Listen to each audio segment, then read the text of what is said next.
दोस्तों स्वागत है आप लोग का हमारे चैनल एसएससी ड्रीम स्टडी पर। दोस्तों आज आपके आरआरबी एनटीपीसी एग्जाम 2025 की 23 जून की फर्स्ट शिफ्ट का भी एग्जाम खत्म हो चुका है, जिसके जीके जीएस के जितने रियल प्रश्न में मिले हैं उनका एनालिसिस हम आपके लाए हैं। उससे पहले अगर आप लोग चैनल पर नए हैं तो चैनल को सब्सक्राइब कर लीजिए, वीडियो को लाइक करिए और अपने दोस्तों के साथ ज़्यादा से ज़्यादा शेयर करिए।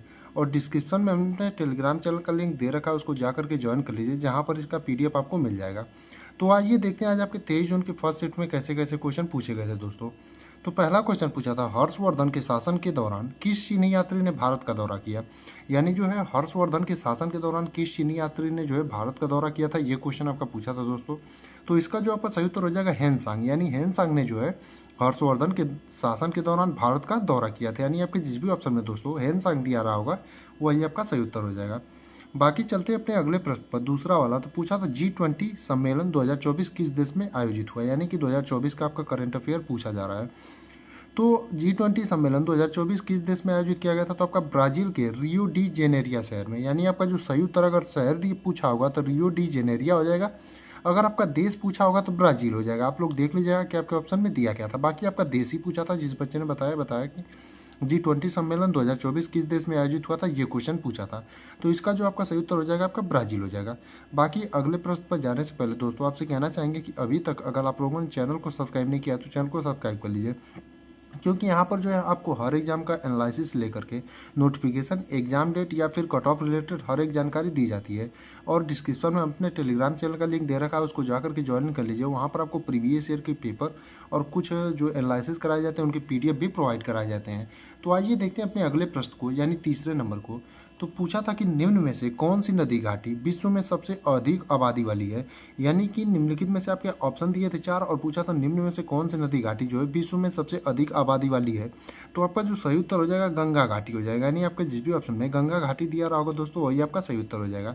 यानी कि गंगा नदी आपका जो है सबसे अधिक नदी घाटी वाली आबादी वाली जो है आपकी घाटी है। यानी आपके जिस भी ऑप्शन में गंगा दिया रहा होगा वही आपका सही उत्तर हो जाएगा। अगला पूछा था 2011 की जनगणना के अनुसार एसटी किस राज्य में नहीं पाए जाते हैं। यानी कि जो 2011 की जनगणना हुई थी दोस्तों उसके अनुसार एसटी आपके जो है किस राज्य में नहीं पाए जाते हैं, ये क्वेश्चन आपको पूछा था।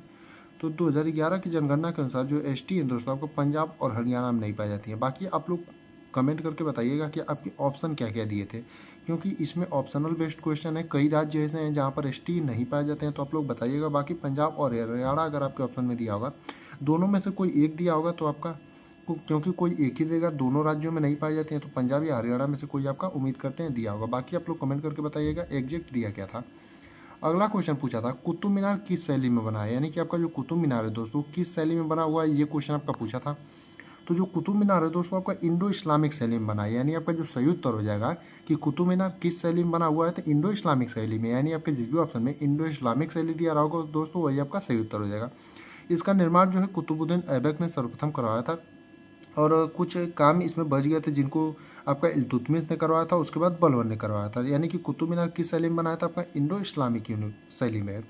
अगला क्वेश्चन पूछा था भारतीय संविधान का अनुच्छेद 25 में क्या है, या फिर भारतीय संविधान का अनुच्छेद 25 किससे संबंधित है, ये क्वेश्चन आपका पूछा था।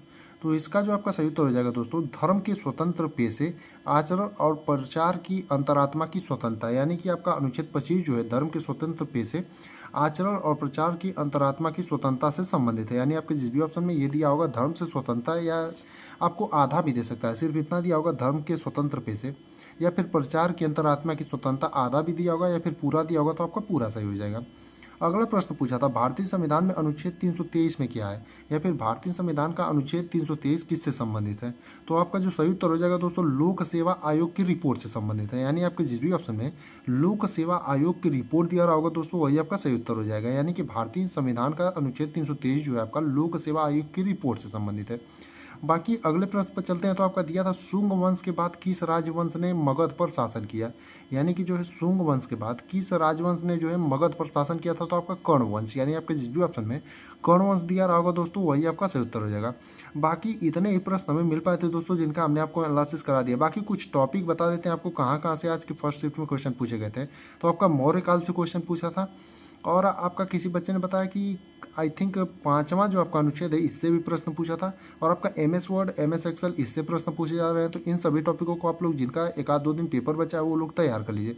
बाकी जो प्रश्न बचे थे हमने आपको रिव्यू करा दिया। बाकी जो भी लोग आप लोगों में से पेपर देकर आए होंगे वो लोग कमेंट में बचे हुए प्रश्नों को या फिर टेलीग्राम चैनल पर जाकर के बता सकते हैं, क्योंकि ये जो प्रश्न होते हैं जिनका आगे वाले दिनों में पेपर होता है उनके लिए बहुत ही ज़्यादा उपयोगी साबित होते हैं।